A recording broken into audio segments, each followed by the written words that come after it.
اعوذ باللہ من الشیطان الرجیم بسم اللہ الرحمن الرحیم افمن اسس بنیانہ علی تقوی من اللہ ورضوان خیر ام من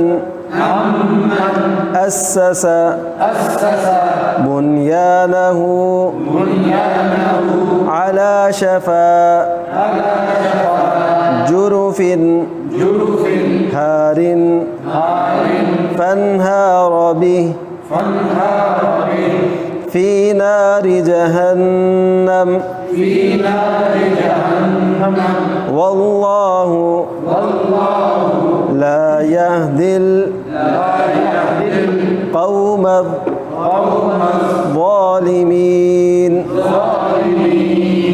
لا یزال بنیانهم الذی بنوا ریبة فی قلوبهم إلا أن تقطع قلوبهم واللہ علیم حکیم.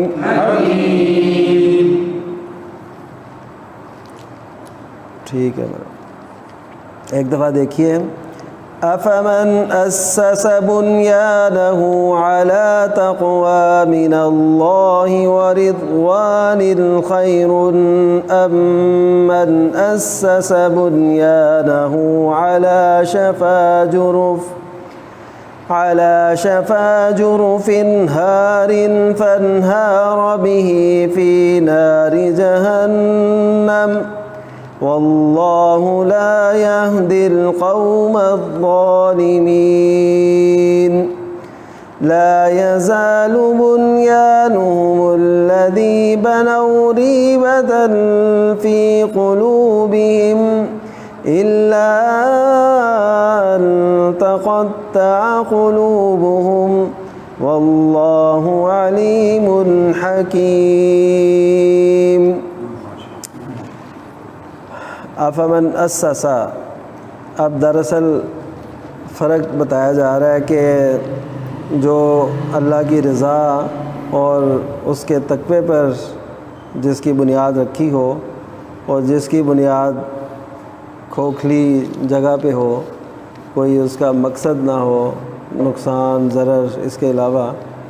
تو ان میں کیا فرق ہوتا ہے؟ افمن اسس، تو جس شخص نے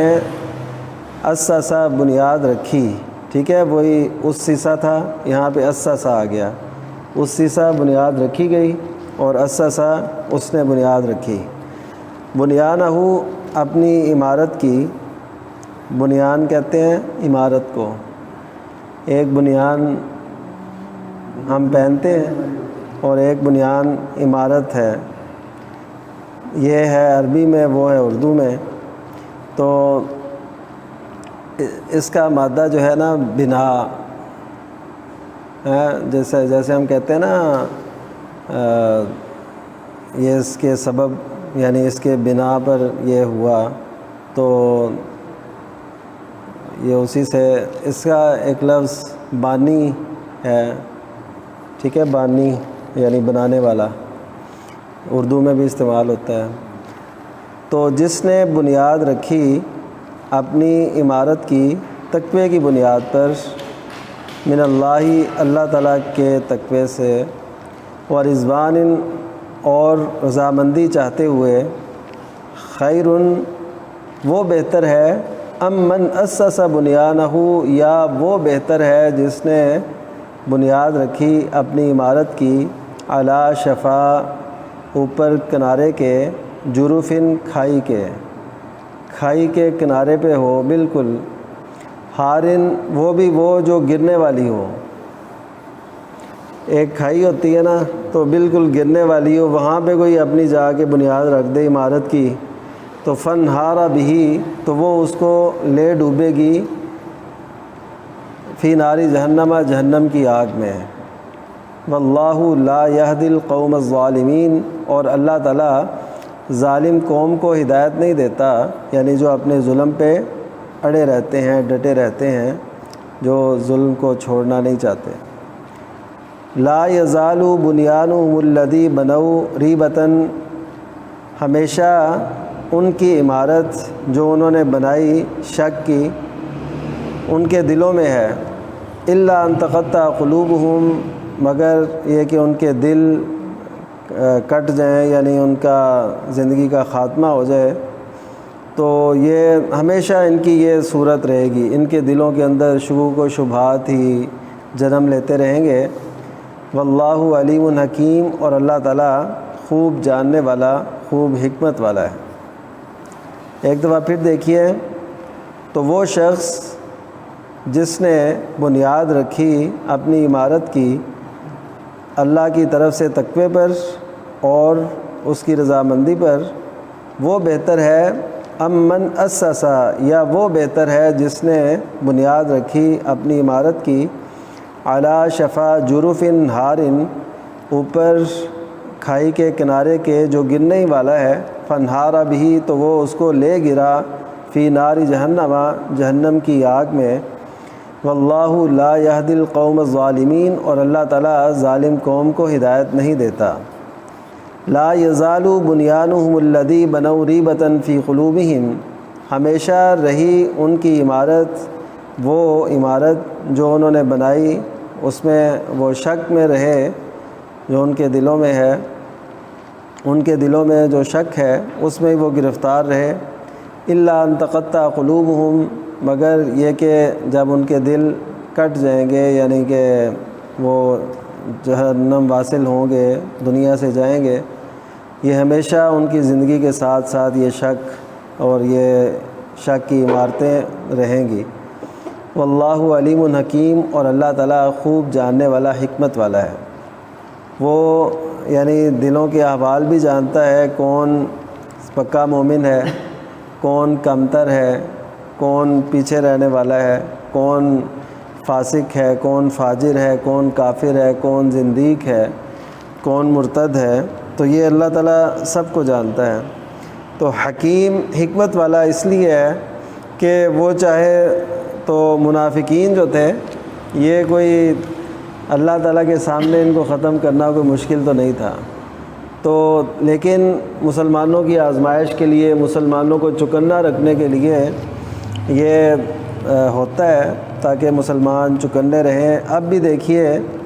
کہ مسلمانوں کے اندر ایسے لوگ موجود ہوتے ہیں جو مسلمانوں کو نقصان پہنچاتے ہیں، بیٹھتے مسلمانوں میں ہیں، باتیں وہ غیروں کی کرتے ہیں، اور مسجد وہ جاتے نہیں ہیں، نیکی اور بھلائی کے کاموں کی طرف وہ آتے نہیں ہیں، اور ادھر ادھر کی باتیں آپ جتنی مرضی ان سے سن لیں۔ تو اصل دین کی طرف راغب ہونا، اس سے نفاق جو ہے نا وہ ختم ہوتا رہتا ہے۔ یعنی جیسے کہ نبی کریم صلی اللہ علیہ وسلم نے فرمایا کہ جو کوئی 40 جو ہے نا دن کی وہ نمازیں وہ پڑھے تکبیر تحریمہ کے ساتھ، تو اس کی نفاق سے برات لکھ دی جاتی ہے۔ تو یہ کیوں ہے؟ اس لیے کہ اس نے اپنے آپ کو نا عمل پہ لگایا، تو اس کے نتیجے میں اللہ تعالیٰ نے اس کو نفاق سے برات عطا کر دی۔ اسی طرح ایک حدیث سے نبی صلی اللہ علیہ وسلم نے فرمایا کہ جو شخص من مات ولم یغزو، کہ جو شخص فوت ہوا اور اس نے کوئی جنگ نہ کی اللہ کے راستے میں، جہاد نہ کیا، اور ولم یحدث بھی نفسہ، اپنے آپ کو اس پہ لگایا بھی نہیں، نیت بھی نہیں کی، تو مات علی شعبۃ من نفاق، وہ نفاق کے ایک شعبے پر مرا، یعنی اس کی حالت نفاق پہ کے ایک شعبے پہ اس کی فوت کی ہوئی ہے۔ تو اس سے آپ اندازہ کیجئے کہ نیکی کرنے سے نفاق ختم ہوتا رہتا ہے، اور نیکی چھوڑنے سے نفاق بڑھتا رہتا ہے۔ اور بعض اوقات انسان بالکل ہی دین سے بالکل آخری درجے پہ ہو جاتا ہے، بس وہ پھر مفاد کا ایک بندہ ہوتا ہے، اگر اس کو مسجد میں مفاد ملے وہاں پہ آ گیا، اس کو بازار میں مفاد ملے وہاں پہ چلا گیا، اس کو کوئی بھی یعنی کام کرنا پڑ جائے وہ تیار ہو جاتا ہے اس کے لیے۔ اسی وجہ سے مسلمانوں کے اندر یہ خلفشار پیدا کرنے والے لوگ بھی موجود ہوتے ہیں، مسلمانوں پر حملے کرنے والے لوگ بھی موجود ہوتے ہیں، یعنی ان کا مقصد مفاد ہوتا ہے کہ کوئی بھی کام ہو جائے ایسے۔ تو یہ ہے اس میں جو بتایا گیا ایک موازنہ ہے کہ جس کی بنیاد تقوی پر رکھی گئی ہو، اور جس کی بنیاد تقوی جو ہے نا یہ ایسی پیاری ایسی مضبوط ایک طاقت اور قوت ہے کہ جس کا مقابلہ نہیں ہو سکتا۔ دل کے اندر تقوی توکل موجود ہے نا تو اس کے سامنے پہاڑ بھی کچھ معنی نہیں رکھتے، اس کے سامنے طوفان، اس کے سامنے وقت کی طاقتیں، وقت کی حکومتیں اور جابر، فرعون، نمرود وہ کچھ معنی نہیں رکھتے، چاہے جو مرضی کر لیں۔ اب دیکھیے کہ فرعون وہ کہنے کو تو ظلم سے ایک عبارت ہے، ظلم ظالم کا جب بھی تذکرہ کرنا ہو لوگ کہتے ہیں فرعون بن گئے،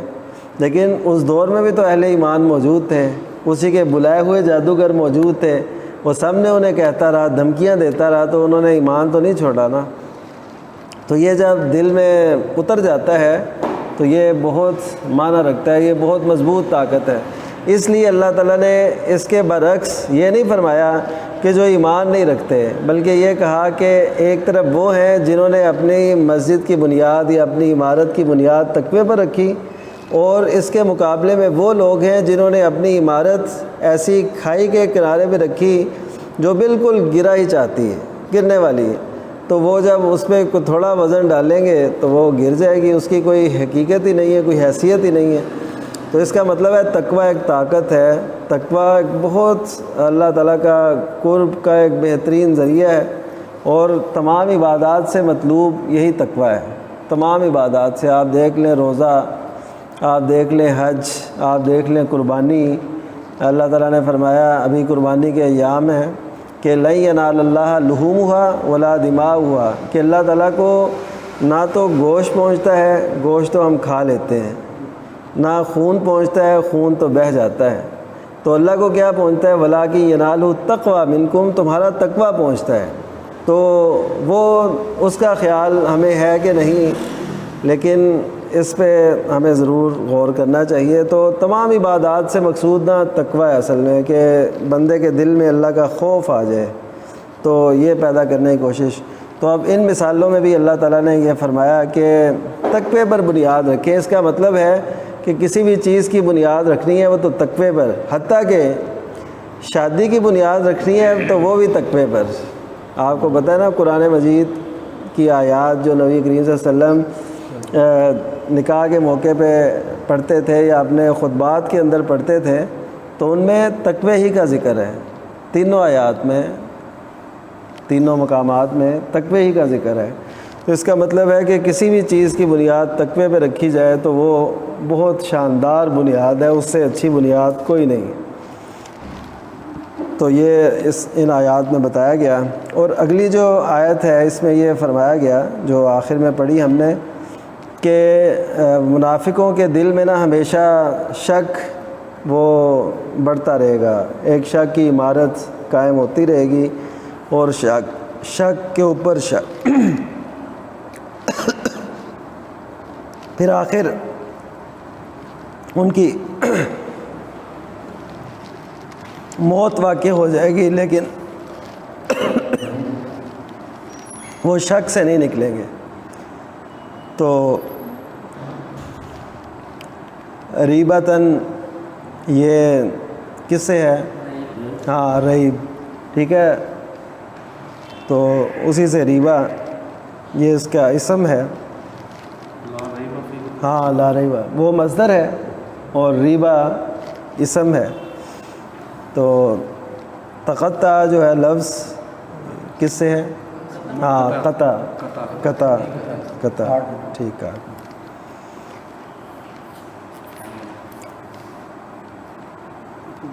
ٹھیک ہے جی، یہ جو شفاعت اس میں ہے